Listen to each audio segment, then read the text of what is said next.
Hello, everyone, and welcome to Bravo Tea with a Stay at Home Mom. I'm Erica, and I'm ready to talk all things Bravo. Welcome back, everybody. What a special night we had on TV this week. We got the premiere of The Valley. I know there are mixed signals and feelings if people want to watch or they don't want to watch. And then people are thinking that Brittany and Jax are kind of going through this whole separation just to promote the show. But I did watch, I did enjoy it. So I'm going to recap Vanderpump Rules and then we'll go into The Valley. So we pick up with Ariana FaceTiming Katie, and Tom is having another pool party. Now, this pool party didn't seem as awkward as the birthday one, but still really don't know who the heck anybody is. Like, if these were really Tom's friends, why did we never see them before? I don't know. I don't know if these are paid people or if it's just like he's telling Billy Lee, like, I don't have any friends right now, bro, dude. You bring your friends. Katie is telling Ariana how she's going to go to dinner with LaLa because as we left off the week prior, they were getting into a couple tiffs. They got into that tiff when they all met for dinner, and Lala was like, well, that's your opinion. That's how you feel. When Shishi was talking about how she's always crying a river and keeping those eyelashes on by a thread of her pants, mourning the loss of her friendship with Tom. And Katie just doesn't get it because she just didn't really like Tom anyway. She still has pent up anger that he was a big factor of their divorce.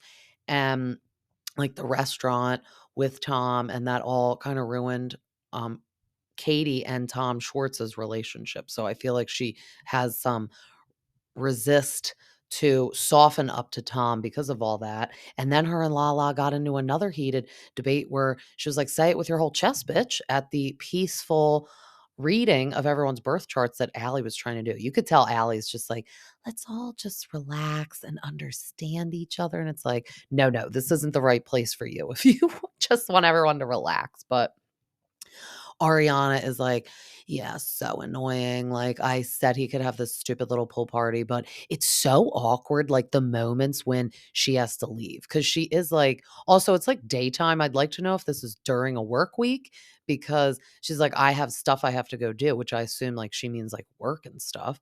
Or if this is a weekend and it would make sense that everyone's there in the day. I feel like all these people have weird schedules, though. They can have pool parties on like a Tuesday afternoon because they all just kinda, like, work for themselves or, like, work at night as, like, servers, so times for them doesn't matter really. But she has to awkwardly walk through the kitchen of partying, and it's so that's just so weird. Like, I'm, like, uncomfortable for her. Like, it's so weird because also, if these people really are Tom's friends, they used to be her friends too, so it has to hurt her seeing them because people are obviously choosing their sides with them. But Katie and Lala meet at this cute dinner place. She orders sparkling water before Lala gets there to, like, butter her up, perhaps, Lala said. And they're both saying that they do cut deep with their words and that they are agreeing to be a little softer with each other. And I liked this. I thought there was good resolution. I do think they just kind of say what comes off their top of their head. And Lala was like, I'm afraid one day that we'll just speak the truth too hard and we won't be able to recover from it, which is true. Like that's what James did, I feel like, for a long time. He didn't think before he spoke, and his alcohol was always, I think, like a factor too. But his words just really cut deep with people, and he didn't understand why the next day they weren't like forgiving him.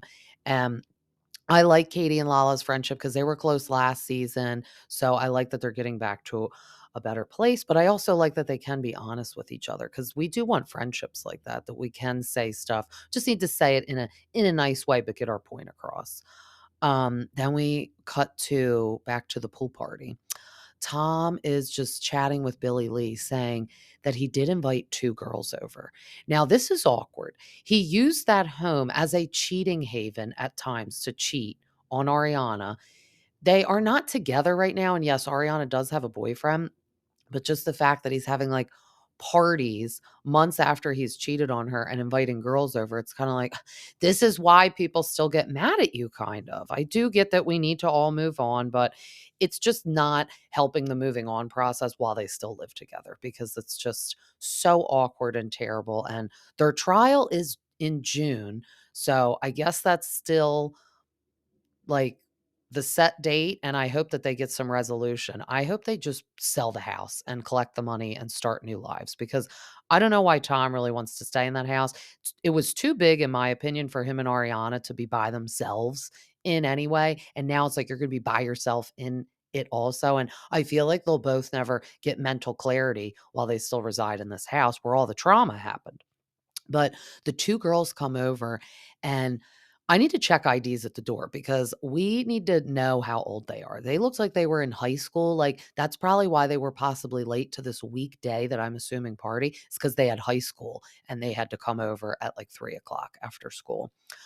They acted like they don't even know who Tom is, which, as soon as they stepped through the door, they had to sign NDAs, and they see cameras. And I'm sorry, even if you didn't watch Vanderpump Rules, I think even my dad knew about Tom and Ariana's cheating scandal because he watches Access Hollywood now and again with my mom, like during dinner time. So it was on CNN too. I mean, everyone knew who these people were, and they live in LA and they're young girls. So you tell me they don't know who he is, because they're like in the pool looking like cross-eyed at him when he's like, yeah, my ex-girlfriend lives with me. And they're like, what? Who are you? Where are we?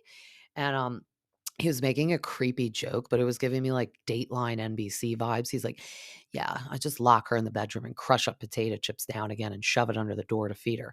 I get it. He was like trying to make a joke, but like not not hitting well with them. Like, I don't know where he met them, because he said like, I met them and they're coming over. But it's like they were acting like they don't even know who he is or where they are. So it's like, I'm sure also off camera when he meets these people, he's like, yeah, I'm on Vanderpump Rules. Like, I own this bar that you're in. Cause they probably met it like Tom, possibly Sir. And he's going to say like, oh, I own the bar next door if they're at Sir. So I don't know. That was weird. I felt they were underage and just not meant to be there, not meant to be with Tom. He's like really trying to move on though, because as we see, Raquel has cut him off, and that's kind of what he gets. Like, I'm like, ha ha ha, karma. Like, that's what everyone is singing. Ariana's up in her bedroom, like, hee, like, because it's true. Like, if they would have skipped off into the wind and been together forever, people may be like, okay, see, they just had an undying love for each other. But I think it's more, I would play the part of, that's what you get for cheating on me. Now she ditched you too.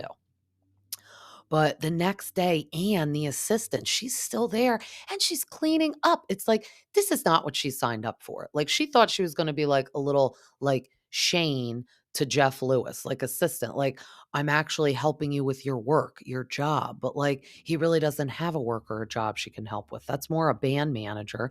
So it's like, I don't really know also what she thought she was going to do, but he probably lied and said, like, oh, I'd like you to do like this, and this, like, do my schedule, do this. Instead, it's like, fold my socks and underwear and mop the floor and clean the shot glasses from the night before for my party.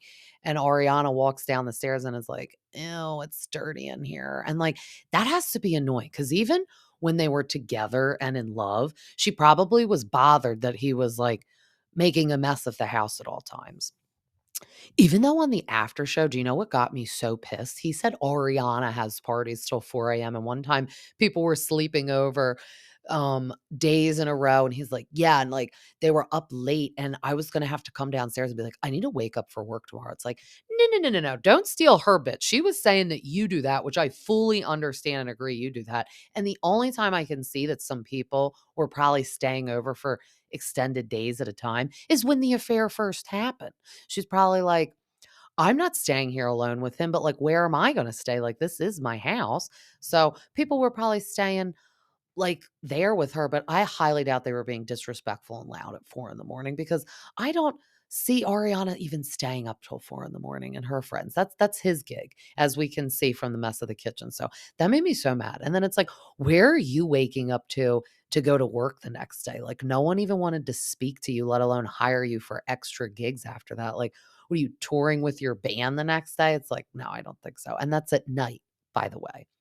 So Anne is cleaning up, And that's when Ariana in her confessional was like, "What is Anne's job title? Like, what does she technically do?" But Ariana's probably embarrassed too because she's coming over, and Ariana isn't gonna do the dishes no more for Tom because that's not her job description. That is, I guess, Anne's job description now, as we're seeing, and no wonder the woman quit. But Sheena comes over to talk to Ariana about the whole Dancing with the Stars debacle, and she's just like, "Can you see, like, how it hurt me that I had to find out from your boyfriend who we all just met, like, yesterday?" Which is a valid point, and then Ariana's like, "It's not that I didn't wanna tell you, I, like, didn't even tell anyone because I guess you sign, like, a contract saying that you're not even gonna announce or tell people that you're gonna be on these shows. It's like they wanna do it, and it's not that she doesn't trust Sheena, but Sheena is on TV with her, and she's probably afraid if she would tell Sheena, that if Sheena just loosely told LaLa, who then LaLa loosely told her mom, and then you know what I mean? And then before you know it, it would be Ariana's fault if all these people know. So in a indirect way, she is kind of telling Sheena, "I don't believe you to not run your mouth," but I get it. So it's like no harm, no foul. I feel Lisa, they're saying that Lisa makes everything worse, which I do feel she does. Because now that she's not on the Real Housewives, I feel like she needs to stay catty and in the gossip with the Vanderpump kids. But it's like, we don't really want you to. And I feel like they all secretly don't like Lisa because they're like, we don't need you no more. Like, this is our show. As Jax said like a couple seasons ago, like, yeah, my show. And she's like, excuse me, this is literally my show. And like, you worked at my restaurant. Um, but it is pretty much like their show. Like, we know it's called Vanderpump Rules, but we all watch it for everyone else but Lisa. To be honest, like I've said before, she gets on my damn nerves sometimes when she interjects because it's just weird because she's not their boss anymore. None of them work there. Really, only the Toms kind of maybe have to listen to her because they're like a 2% owner. I still can't get over that. That's wild in Tom Tom. And, I think she just does that so that she could, like, use them for clout, and she has to give them, like, a little bit of money, and she has to be like, "Oh, darling, when we have an event, you have to be here because you are a 2% owner, so you need to show your face." But it's more like she's using them, so people come in because people wanna see them more so than probably her. Um but then Sheena is bringing it back to Tom, and she's like, "Would you be mad if, like, years down the road, he really put in the work to improve himself, and I feel like in my heart that he has changed and we had a friendship?" And Ariana's like, "Well, I would probably give you a little side eye and be like, 'Girl, you're in danger.'" Because I feel Ariana is just getting tired of Sheena putting all these hypotheticals, and it's almost like in her brain, she's like, "I know what Sheena's doing. She's trying to say all these what ifs and butter me up for when the day comes. It's like cushioning the blow, and I'm not as devastated." But it is like a little weird at this point. It's like I do get Sheena was friends with him, so of all the girls, she can be the most upset. But it's like, do you want to be friends with someone that acts that way and does this to your friend and you? I mean, he did mean stuff and said mean stuff to Sheena too. So it's almost like she keeps mourning the loss of someone that isn't the type of person they are anymore. Like, yes, Tom was a good friend then, but present day, he's not a good friend anymore because look what he did to everyone. So I don't know. It's getting hard, I think, on Sheena and Ariana's friendship. I think Ariana is really realizing Katie is the only one that is gonna be, like, completely no door open for Tom, and it's hard. I think Sheena, like, wants to also feel comfortable when she films with Tom, like I said on the last one, but they can't say that. Like, "Hey, Ariana, can you just not get mad at us for, like, filming with Tom?" Because they can't say it in the middle of the show, but I really feel that's also what she's trying to get at. Um, we see Joe again. I mean, I saw that they just filmed the reunion, and Joe was at the reunion. Why? Like, where's Peter? Like, I'm sorry. Peter is still like same place, same time, same hair, I feel like, since season 1 of Vanderpump. And why aren't we getting him? Like, I'm pretty sure he still works at Sir. Now, somebody correct me if I'm wrong. If he doesn't, okay, I'll keep my mouth shut. But even if he didn't, let's get him back in more so than Joe. We're getting so many scenes with her. And the fact that she was at the reunion, I don't understand. Like, let's bring Billy Lee to the reunion too, like she did used to at least be on the show and work at SUR, but it's like we don't need all these extra people. We have enough with the people and the cast. And when they did the reunion seat chart, Allie didn't have a seat. Now, we do know she is at the reunion, but I don't like that she's not in the reunion chart because as far as I'm concerned, if Brock's a cast member, she's a cast member. Like, I'm pretty sure they both get paid because they're in every episode, and he got a permanent seat and a picture, his little face on the seating chart. Why didn't she? She is in every single episode doing just as much work as Brock, being just as mean and calling Sandoval out as Brock is, but not into Joe being on all the episodes because it's sad too because her and Schwartz did hook up, but now he's like, yeah, we're just friends. And she's like planning their wedding. Like she has called Allie to do a birth reading chart thing. I think just to see if her and Schwartz are going to end up getting married or together. Like it's like he gave an inch, she's taken the whole mile. She's taken the whole I-95 road, honestly. So it's awkward because he enjoys her company, but like in a platonic way. I mean, he called her Joseph on this outing. It's like he's really trying to put the point across that it's like, no, I just think of you as like a bro, like a hang. So they do this little swan paddleboarding activity in the water, and it reminded me of the scene from 10 Things I Hate About You when Heath Ledger and Julia Stiles get in the little paddle boat after he breaks her out of detention. Now they're in love and paddling away, but Joe, also known as Joseph to Schwartz, are just platonic friends. But this is like a romantic vibe of an activity that they're doing.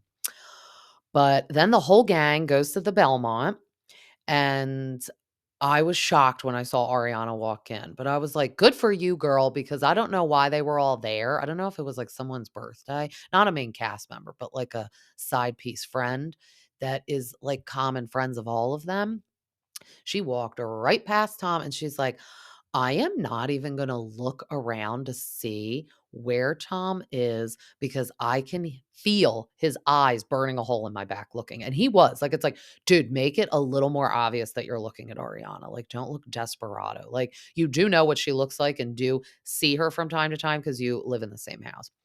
But if looks could kill, when Katie was glancing over at him, that was funny too. She's got it. But this is when Allie tells all the girls she's going to do a reading for Joe. And they're all like, oh no, because Katie just thinks she's a weirdo. So she reveals that as soon as her and Schwartz got divorced, Joe sent a text and was like, Justin Bieber loves you. I don't know why that was so weird because they showed the text on the TV. And it was like, I think you're like a wonderful person and love you, whatever. I don't know why she said all that. And then like months later, she's asking Katie, because she revealed this in the after show. Can I cut Schwartz's hair? Can you ask him if I could cut his hair? And she's like, yeah, just like message him yourself. Like, I don't know if this is when Schwartz and her weren't even friends. I don't know. Like, it's weird because she was friends with Kristen Doute. So I don't know if it was more like I'm associated with you guys, but I'm not friends with Schwartz yet. Like, just message him yourself and say, can I cut your hair? And then a couple weeks later, that's when she moved in with Schwartz. So Katie's like, I find it weird. She was afraid to ask him to cut his hair, but then she moved in with him and hooked up with him. So Joe does seem like a weirdo. I'm sorry. She looks like low budget Teddy Mellencamp. She is brushing her hair more though, because maybe she realized that she was very unkept on the previous episode. Very mean of me to say, but I'm just saying it. But then after the Toms and James get done talking about what the good pooping bathroom is at this bar, which is I don't think there is any good pooping bathroom anywhere because go home and poop. Don't poop at a bar. And I feel no bar has a good bathroom for you to poop in because it's probably next to where people are at and they'll know that you pooped in the bathroom. So it's like, ew, go away and go home and do that. But Sheena is having a little heated talk with Tom because she is feeling how Katie is upset and she is trying to run and defend Katie, I feel like, to get in her good graces. And she's like, can you just take self-awareness and apologize to Katie and maybe address yes, I was some issues in your marriage and blah, blah, blah. Thought it was weird. She was just kind of out of the blue coming up to Tom and saying all that. But Again, we're also filming a TV show. She's like, let me go over and do this. Or maybe the producers were like, you go over and do this now since everyone's here. So he's like, I'm tired of being everyone's scapegoat. And it's like, scapegoat? It's like, it's just facts. I don't think that the whole reason that they got divorced was because of Sandoval, but it's like, can you take accountability? That's what Sheena's saying. Everyone just wants him to say, I do realize I did this. I'm sorry. And I'm working on myself. And then show how you are working on it. That's what's gonna give people, like, grace and forgiveness with you. You say sorry, and they'll be like, "Okay, well, that's just you're saying sorry, but I need to see actions," and then show the actions. So, he gets all mad that she's pointing that out. I noticed that he has the white nail polish now with, like, blue ombre tip. Can he stop it? Can he stop getting ladies manicures? And I need to know how much he spends on the manicures too. But then we see on the next scene that Ariana said she is gonna have people at the house. So it's her turn for Tom to feel awkward and get out. So Katie and Ariana are coming in the kitchen unloading the groceries. We see Tom upstairs working out in the gym that he said that's why he can't sell the house because he built this gym. It's like, first of all, I'm not knocking it because it looks good, but all you did was buy equipment that can leave the house with you. Like, you can move your gym equipment elsewhere, and you put mirrors up on the wall, which you probably hired, like, somebody to do. I'm sure you didn't do it. Like, you called TaskRabbit and did it. And you have a TV in there. It's like, whoop-de-doo. That's the whole reason why you wanna keep the whole overpriced, probably you can barely afford, too big for you house. Like, move all that in another place. It's so weird. Or, like, if you moved into an apartment, guess what? You have a 24-hour fitness center probably with more stuff. It's like his thought process is so dumb.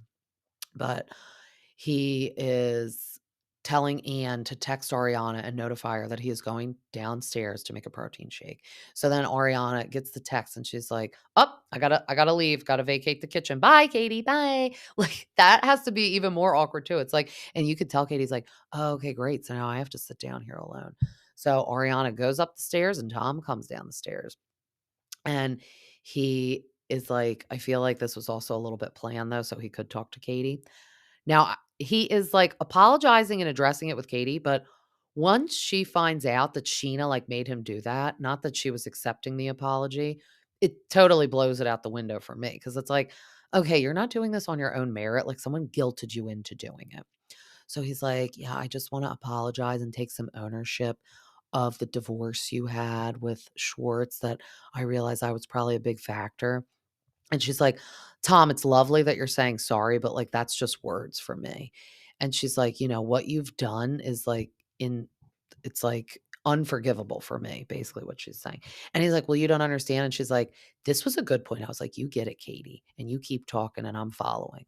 She said, "Of all people, I do understand because actually I had to end a 12-year relationship and a marriage with someone that I loved so much, but I just could not do it anymore. I had to look him in the eye and say, 'I want a divorce.'" And she's like, "I didn't sleep with one of his friends and cheat on him. I did what you should have done." So of all people to school him, totally parallel and totally perfect example. Like, they had the same house in the Valley Village, and one step further, Tom and Katie were married. I mean, Tom and Ariana were basically married as well, but you know what I'm saying? Like, she had to do something really hard, and she did it the right way, and Tom should have done the same thing Katie did, and then no one would hate him. Like, maybe Katie still wouldn't be friends with him, but she'd be like, "Well, at least you did the right thing, and I'll say hey to you when we're in passing and filming, not like now." So, I thought that was great. And then everyone comes over and Tom is leaving. Oh, well, Schwartz comes over and they're gonna leave together. But before they leave, Tom goes in his closet and is crying. And I was like, "Oh my God, this is literally so weird." He was like showing Schwartz's like journal diary that he diaries in every day and writes. And he's like, "Yeah, I'm doing this because like Raquel's doing it in the treatment facility. And I basically gave up alcohol, like my Coors Light, for her too." So he's thinking like, "Oh, let me get on the same level as her." She's still blowing you off, dude. And then we see like this picture that he's showing Schwartz and he's like, "Yeah, I snuck this in on that show he filmed where he was like out in the middle of nowhere falling off cliffs." I forget what it's called. That's the show he did with Nick Vile. That's how they met. And, um, Raquel's face was blurred out, so awkward on the picture. It's so weird because it's like she died, you know what I mean? Like, we used to see her on the show all the time. She was a full-time cast member, and now it's like they can't even show her picture or, like, they're not allowed to do flashbacks, and it's like, it's so weird. It's so weird. Then he goes in his closet and starts crying. So weird. Schwartz is just, like, sitting in there like, "Yeah, okay." And then he's like, "You're gonna be okay." Like, so uncomfortable, and Tom's like, "Yeah, I know." And then they have to walk through the kitchen and leave, and it's so funny, like, Tom is trying to like, Sandoval's trying to, like, say hi to everyone, and they're all like, "Ew," and then Ariana's like, "Get the F out." It's like, "Can you leave? I'm having my friends over, and we're eating bagel bites and drinking rosé and Perrier." Um But then it's so funny, they play, like, a little game, and they're asking all these, like, dirty questions, and one comes up with, like, a threesome, and Brock took a sip because he said he was, like, in the room. He didn't participate in the threesome, but he's like, "Yeah, no, it was, like, over there. I wasn't participating in it." And then Sheena alluded in her confessional to having a threesome with John Mayer because she's like, "I had a threesome with, like, a A-list celebrity." She's like, and I'm not gonna name the name, but let's just say my body was a wonderland. And I was like, "Oh, she got around." I mean, if we remember, Sheena was in some episodes of The Hills because she was, like, friends with Kristen Cavallari, and that girl that Kristen was friends with, Stacy, that now we know is fake, that they were trying to make it seem like Spencer was cheating on Heidi with her. And, Sheena was in some episodes of The Hills, and then she had the infamous, cheating scandal with Brandy Glanville's then husband, Eddie, and it's like she's been, like, around town and in Hollywood, in this town, as Kyle Richards would say. Sheena was in that town. Now then we get Allie meeting Joe out for the reading. So, I feel like Joe is trying to fit in, like, really hard too. Like, she is was friends. I don't really know if she's still friends with Kristen. I'm assuming no. I don't know that for a fact, but I'm just, like, kind of assuming she's not friends with Kristen anymore. So, she was friends with Kristen and then was, like, kind of intermixing probably with them back then, which we never saw, and then horns in on Schwartz, so obviously that rubbed Katie the wrong way, and everyone's like, "Oh, okay, well, if Katie says you're weird, I'm just gonna kinda leave it at that." And then now she's, like, stuck. She's like the unwanted house guest that can't get out of the friend group. Like, I feel like the girls just did their reading for their birth charts, and she wasn't invited because 'cause they're, like, not friends with her, slash, like, you're really not on the show. You're, like, Tom Schwartz's friend of guest. And now she's reaching out to Allie on her own, like, copycat, like, "Hey, can I get a reading too? And then, like, we can all, like, hang out." And it's like, I think she's looking for Allie to be, like, her gateway in because Allie's so nice and she doesn't wanna shut anyone out except Sandoval, and good for her for thinking that because she swatted those sunglasses away last week from James. Because you can tell James is really starting to be fine with Sandoval. And I feel like Ariana is less mad at him because they're guys. They have to do the guy scenes alone because we see that they're all gonna go out to eat. It's Brock, Tom, and James. Um, She's like doesn't I feel like she's not treating it the same as Sheena. But I also feel like it's because James isn't bringing it up every day to Ariana like Sheena is. It's kinda like, "Sheena, just maybe table that conversation for when and if things are really progressing towards the friendship level." Like, I feel like she's beating the dead horse a little with Ariana and asking her all the time, like, "Would you be mad if we were friends?" And it's like, "Well, it seems like you really are already if you're asking so much."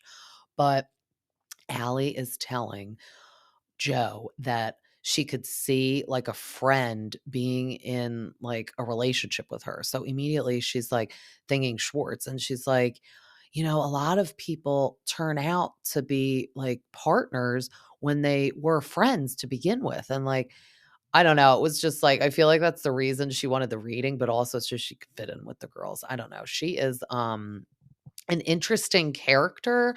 I'm mad we're getting her to the reunion. I don't know why we're getting her at the reunion. I feel that's a waste of time. I don't know.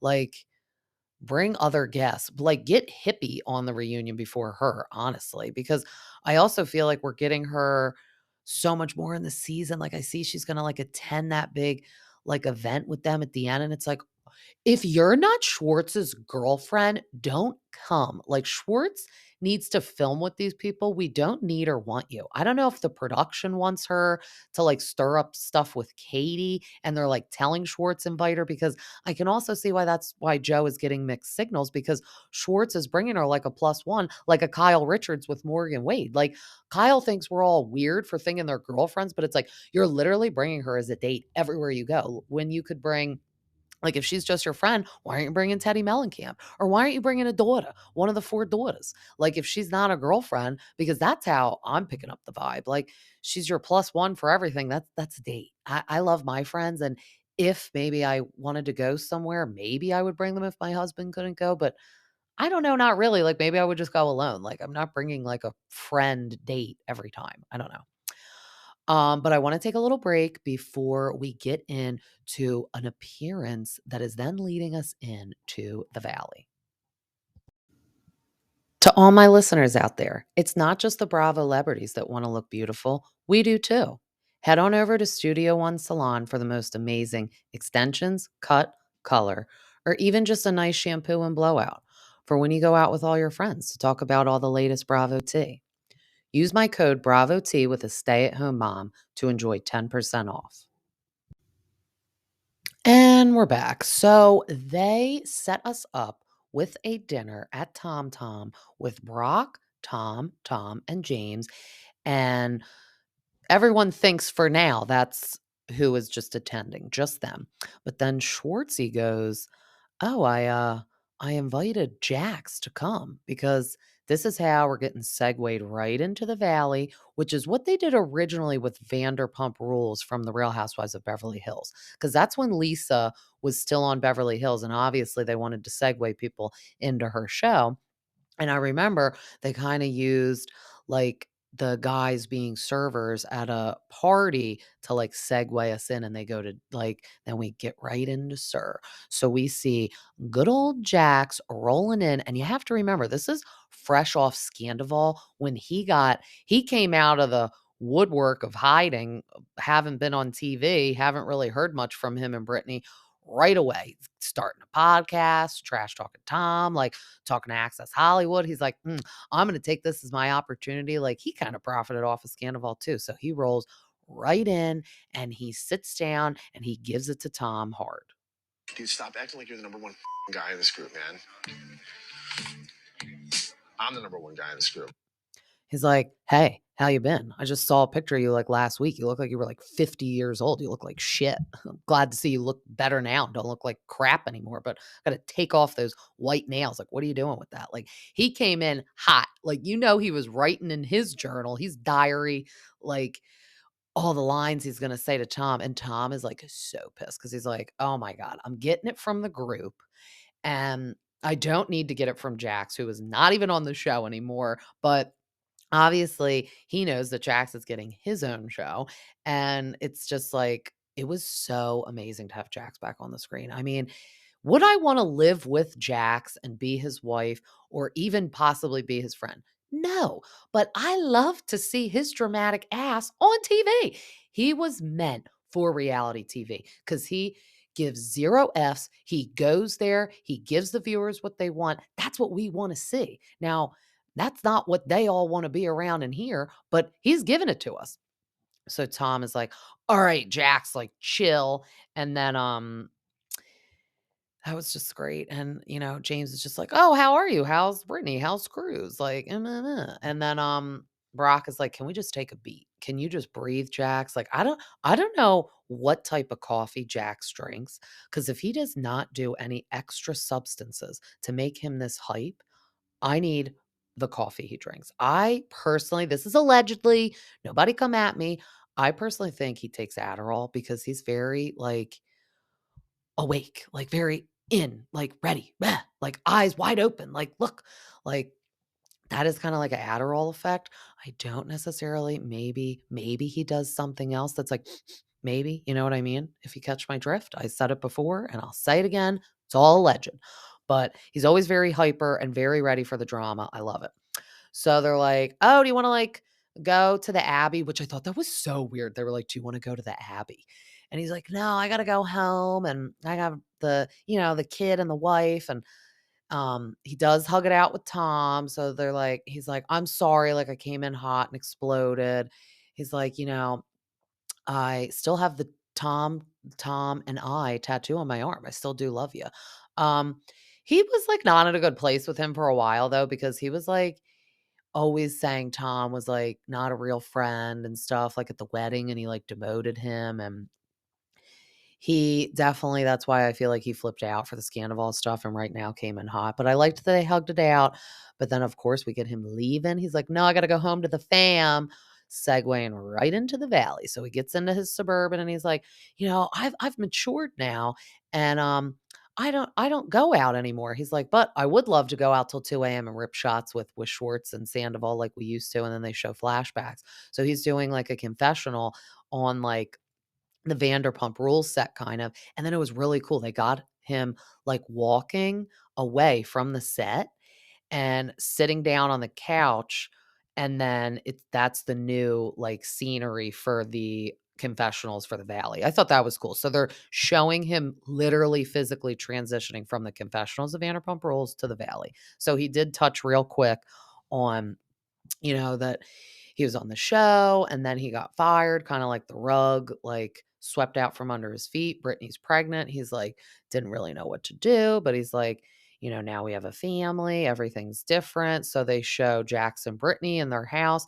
Brittany comes on down the steps with a little bandage wrapped around her face. She said she got liposuction on the chin, her double chin, a turkey gobbler, as she called it.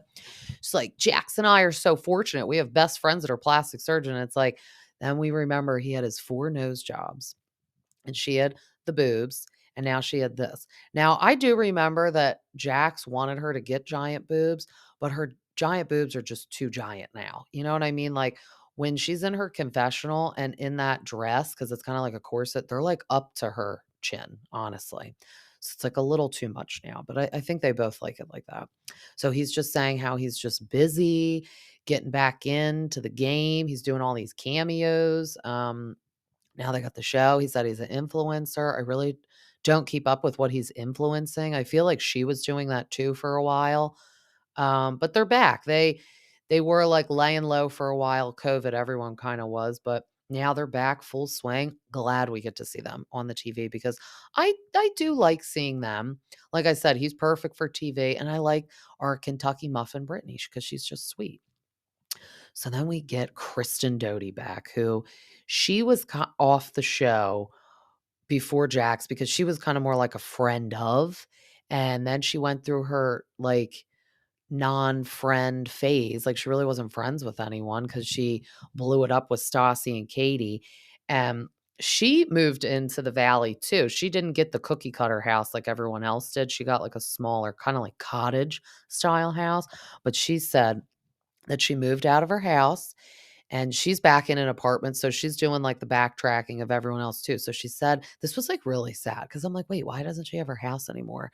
Um, said she lived in her house for, like, 2 years, and then she met her boyfriend. So we didn't, like, see him on the show because all we saw was, like, Carter. And then so she dated this guy, Alex, and he convinced her to sell her house and move into his house. That's a no right there. That's a no-no. So she did. Then they fought violently for like 5 times and broke up, and he kicked her out, so she has to live in an apartment now. That's messed up that he made her sell the house, but Kristen, don't do that. I mean, she has some man issues, which is what we're gonna get into later in the episode of what Jax is trying to announce to the whole world, and I think he did a wonderful job of doing it the whole episode, but she shouldn't have done that because look at the position she put herself in because it getting a house now, she needs to collect all the paychecks from the valley first to even try to get another house nowadays with how expensive everything is, and especially out there. So I feel bad, but she has a new boyfriend, Luke, total opposite of any boyfriend we've seen on the show.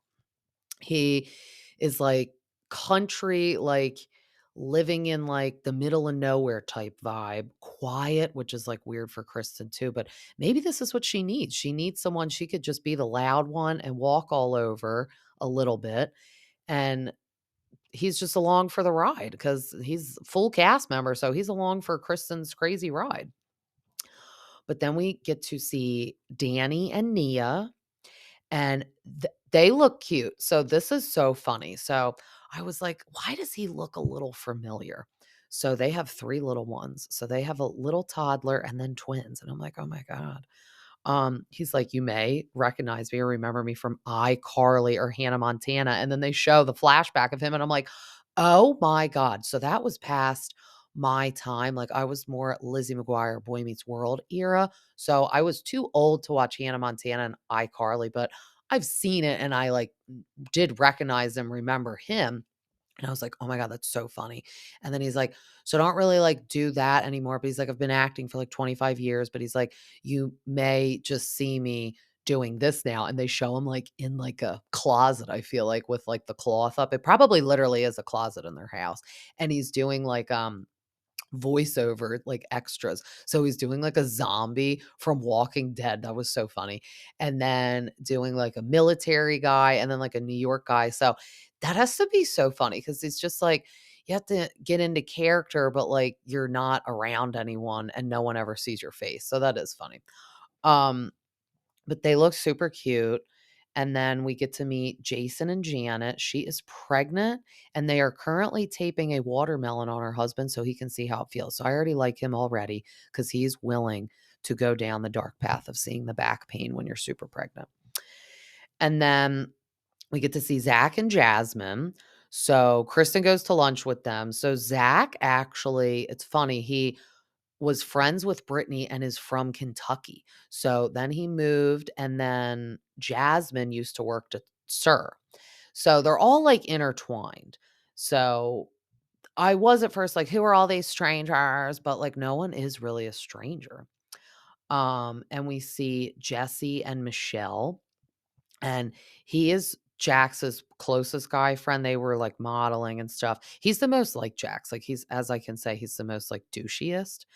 Um, they are the ones that we now know are separated, and you can already tell because I didn't know, I couldn't remember which couple was separated after all this because I'm like, wow, we got Jax and Brittany separated, and then I heard that somebody else got separated. So I was like, I don't know who it is. So now I gotta, like, make sure I watch and, like, see who is giving me the vibes. And as soon as we were meeting them, they were giving me the vibes because you could tell the wife, Michelle, is just so bothered by him. And if he has a parallel personality with Jax, I could see why.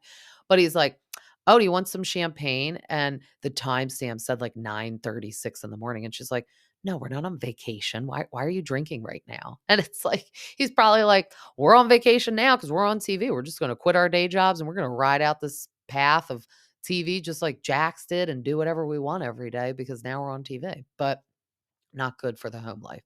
So I was like, "Are you Heather Dubrow having champagne at 9 a.m.?" But that was weird. And you could tell uncomfortable right away. And I was like, they're the ones getting separated. I already know it. So, yes, then I'm sorry, I skipped ahead. We saw Zach and Jasmine go to lunch with Kristen, and Kristen is just saying how she wants to get pregnant. So she's like, "I'm 40. I need to get pregnant." And he's like, "All right, well, just to make sure you're ready because, you can't have a kid," which that was surprising to me. It's like Kristen realizes she's getting older, which is right, but maybe she should go down the route of what LaLa's doing, like have the baby by herself since she just kind of started dating Luke. And like, what if they break up tomorrow, but like you're gonna have to share the kid with him forever? And it's like, that's not a walk in the park. Like you say, like, oh, we'll do what's best for the kid. But like for the next 18 years and kind of plus extra after that, you have to deal with this person, whether you like them or not, or whether they're in another relationship or you're in another relationship. So it's like, maybe she should just go sperm donor route if she really is adamant about having a kid because of the age she's at and the place she is in her life. But then we get a little convo with Brittany, Nia, and Michelle. And they're all visiting Nia because she has the 2 little newborn babies, and Brittany's like, "Oh, baby fever through the roof." Because I was surprised. So before we found out Brittany and Jax were, like, having problems and are now separated, she always said, "Oh, I want like 4 kids." And Jax was like, "Oh yeah, we're gonna have a couple kids." So Cruz was getting at the age where I was like, "All right, well, are they gonna get pregnant again? Or like, are they having problems getting pregnant?" Because when someone says they want more than 1 kid, usually some people bang it out, as we're seeing Danny and Nia. They got like so many children under 3 right away, and some people do that. It's a big headache and a lot having 3 diaper changes. But Cruz was getting at the age where I was like, they probably should get working on another baby, or are they not going to? So they're just all chatting about Kristen wanting to have the baby. I feel this was the topic of the whole episode, was Kristen wanting to get pregnant. So Brittany was like, her and Jax get into like heated arguments. And like I feel like that's also a big reason why Brittany and Jax are getting separated. Like she probably just can't take his mouth with everyone. It causes her headache because she's the plus one, the partner. Like, yes, at the end of the day, Brittany's not causing this turmoil with the friends, but like you receive the backlash because you're attached to the person. And Jax and Brittany then walk over to Jason and Janet's house with Cruz. It's so cool that they all get to like walk to each other's houses. I would love that if I could just walk down the street to like a best friend's house. That would be perfect. Um, they arrive in, they're sweating. Cruz is napping. They leave him in the stroller, roll him on into another room. Believe me, been there, done that when you like walk in to a friend's house with like the car seat and you're like, they're sleeping. Let's just leave them be so I can have an adult conversation with you. You don't need to visit my kid. You need to visit me. And more so they're filming. So they're like, definitely let's just shush him up because they don't have Janet and Jason don't have a child yet. She's pregnant. So this is their first child. So they're getting adult time conversation. We see them getting water in the kitchen because they're parched and sweaty. Jax's armpit looks like there's like coffee ground makeup smeared under the armpit. And I'm like, does he have self tanner on? And that's why he's sweating under the armpit like that. First of all, when I sweat, like unless he just rubbed the self tanner on, it doesn't sweat off on my clothes like that. And also, why are you putting self tanner on the armpit? Like, I kind of go around it, but I don't scrub it in the armpit because, like, something like that could happen. And, like, no one's going to see if your armpit's a little pale. But I was blown away that he does self tanner. Hilarious because I could see him doing like a tanning bed or like just laying in the backyard at his pool getting a tan. But like the fact that he uses self tanner and it's now sweating all over his armpit, like everyone's like, "Ew, what's wrong with your armpit?" And he's like, "It's just self-tanner." Like, I don't know what's worse, his armpit sweat looking like that or him admitting he had self-tanner because I thought that was funny. Um, then they're just talking about Kristen, again, topic of the whole episode, wanting to be a mom. Jax is just really, going back to his old ways, butting in everyone's nosy business. And he's like, I just don't think she's like ready to just do it with this guy, Luke. And so then we're finding out Jax doesn't even really like Luke. I don't know why, because I feel Jax doesn't like when guys are like a threat to his like superiority, like number one guy in the group vibe. So, like, yeah, maybe him and Luke don't have similar personalities, but like, he's just there as background noise because he's not gonna jeopardize you being the number 1 group or number 1 guy in the group. He's very quiet, so I'm surprised Jax is, like, giving him such a hard time.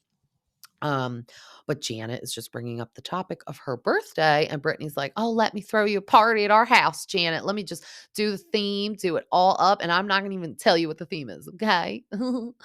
Just come, just come." So then they are all the men are going out to golf, and that's when Jax is kinda, like, giving Luke a tough time, and he's like, "Hey, Jax, you think you can, like, unblock me? Or, like, are you on a different, better path with Kristen? I think you blocked me when you were mad at her, but can you unblock me?" I was like, "This is so awkward and sad."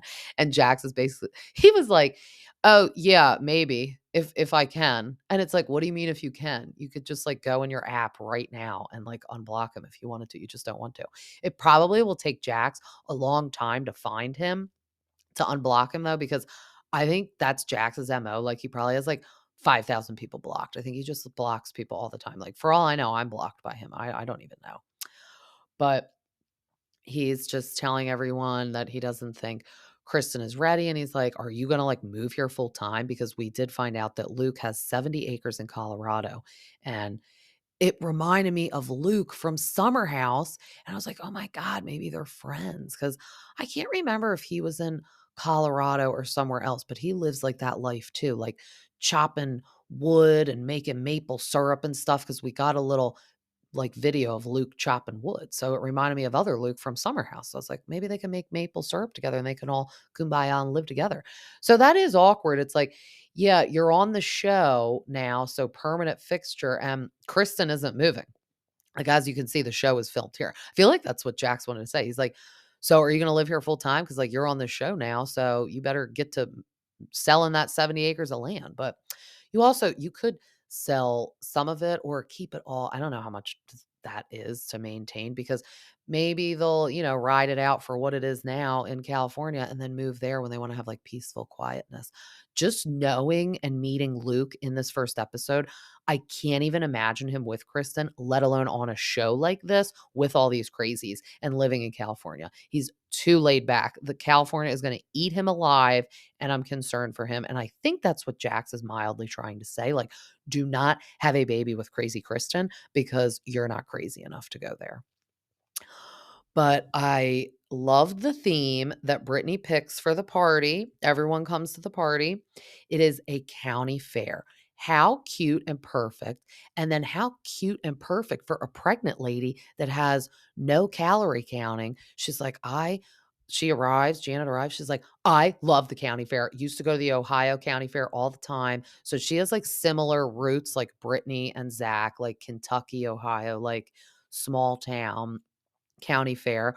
Zach shows up and he has like jorts on, a blonde wig, like a backwards trucker hat, and a white t-shirt and like a red plaid shirt that he cut the sleeves off of. He knew the assignment. Brittany's like, "Oh my God, Zach, you're so funny. Like, this is how we used to dress in Kentucky." No, he probably literally never dressed like that because he's a gay man, but he knew the assignment. Award for outfits I would give to him. And then Brittany looks super cute. Like, she looked like cutesy, like, county fair, like, she had, like, the red and white, like, picnic plaid pattern on, like, tie top, like, super cute, and, like, cut off shorts, like, he was funny, like, hillbilly-esque, and she was just cute, so the awards for outfits would go to them. But we see this guy is making like funnel cakes and somebody's like mixing up drinks, and we got all the junk food that you get at a county fair. We got the hot dogs. So that's what I mean. Like, that was a good theme for a party too, because when you go to parties like this, like, and it's like hot out, they're swimming in a pool, people are bringing kids. So that's why this was also a good theme, because it's going to entertain the kids, but it's also fun for the adults. And who doesn't want all this junk food if you're having a cheat day? And like I said, the pregnant one, have at it with that funnel cake. So Jesse and Jax are just chit-chatting in the corner about some marital issues. So this is where it's really weird too. So Jax and Brittany are not going through their separation or problems yet. And Jesse is telling Jax, like, "Yeah, we're going through like a rough patch." And Jax is like, "Oh, well, like, you're not talking separation, right?" And he's like, "Yeah." And he's like, "From who? Not you." And he's like, "No, she brought it up." So that is, like, awkward. They're already starting the show off episode 1 in a rocky place, and as we have seen on other Bravo shows, if you have a rocky marriage or relationship, the show isn't gonna fix it. It's just gonna make it worse, and then you'll have a more explosive, like, breakup than you would have had if you weren't on TV. So Jax is just going around the party, shit talking with everyone. We see an appearance from Shishi, Brock, and LaLa, and he's just talking to anyone that'll listen at this point. So he's like, "LaLa, I'm going to talk to you."